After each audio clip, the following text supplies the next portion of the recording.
Policy बाजार पर 1 करोड़ रुपए का टर्म लाइफ इंश्योरेंस केवल 450 रुपए महीने से शुरू। वाह! सबसे पहले खबर आपको उत्तर प्रदेश से दिखाते हैं। यहाँ पर मथुरा में कोर्ट ने अमीन सर्वेक्षण का आदेश जो है वो दिया है श्री कृष्ण जन्मभूमि और शाही ईदगाह विवाद के मामले में। यहाँ पर ईदगाह का अमीन सर्वेक्षण का आदेश जो है वो दिया गया और मामले की अगली सुनवाई अब 20 जनवरी को यहाँ पर होगी।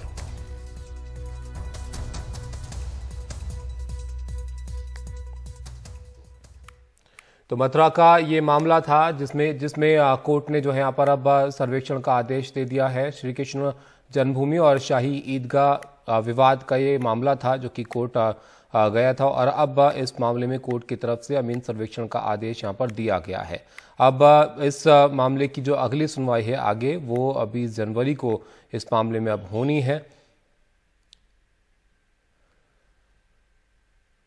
तो मथुरा का ये मामला जिसमें अब कोर्ट ने यहाँ पर सर्वेक्षण का आदेश दिया है। अब सर्वेक्षण करके यहाँ पर चीज़ें जो है वो आगे देखी जाएंगी, किस तरह से अब ये मामला आगे बढ़ता है ये अब देखना और ज़्यादा अहम यहाँ पर हो जाएगा। बहरहाल फिलहाल कोर्ट में जो है इस मामले की सुनवाई हो रही थी जिसमें श्री कृष्ण जन्मभूमि और शाही ईदगाह का जो विवाद मथुरा में है उस मामले में अब अमीन सर्वेक्षण जो है वो किया जाएगा। कोर्ट की तरफ से ये आदेश यहाँ पर दिया गया है और अब आगे की सुनवाई जो है वो 20 जनवरी को इस मामले में अब की जानी है।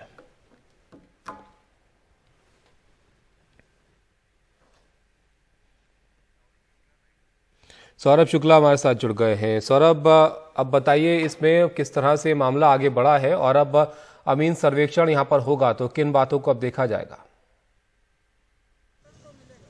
जैसे आपको याद होगा कि इस साल मई में ज्ञान वापी मस्जिद का सर्वे हुआ था वाराणसी में। उसी तर्ज पर जो शाही ईदगाह है, हम दर्शकों को बता दें कि जो वहाँ मथुरा में कृष्ण जन्मभूमि है वहीं पर शाही ईदगाह है और उसको लेकर के विवाद रहा है।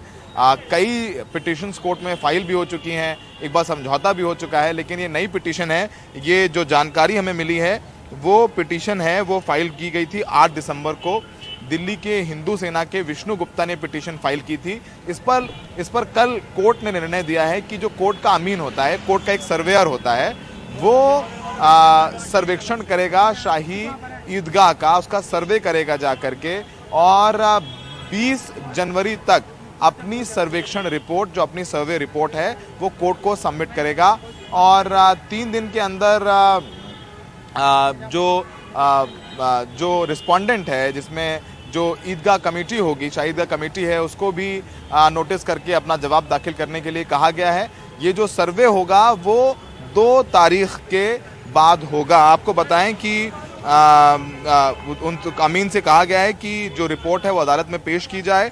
और शैलेश दुबे हैं जिन्होंने पिटीशन फाइल की थी हिंदू सेना के बिहाफ पर। उनका कहना है कि जो सुरजीत सिंह यादव हैं, सिविल जज सीनियर डिवीजन तृतीय और की जो न्यायाधीश हैं सोनिका वर्मा की अदालत में दावा किया गया था, उन्होंने निर्णय दिया है और इसमें कहा गया था कि श्री कृष्ण जन्मस्थान की 13.37 एकड़ जमीन पर औरंगजेब द्वारा मंदिर तोड़कर ईदगाह तैयार की थी, ऐसा पिटीशन में कहा गया था।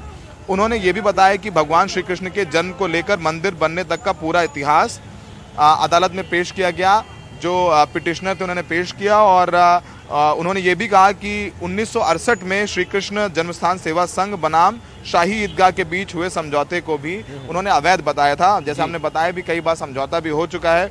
और दुबे ने बताया कि अदालत ने वादी की याचिका सुनवाई के लिए स्वीकृत करते हुए अमीन द्वारा सर्वेक्षण रिपोर्ट कोर्ट के आदेश दिया है। तो यानी अब शाही ईदगाह का भी सर्वे होगा। कैसा सर्वे होगा, क्या वीडियोग्राफी होगी, वो सब डिटेल्स अभी आएंगी, लेकिन ये आदेश कल दिया है कोर्ट में। आज वकील ने बताया है कि एक बहुत बड़ी खबर है।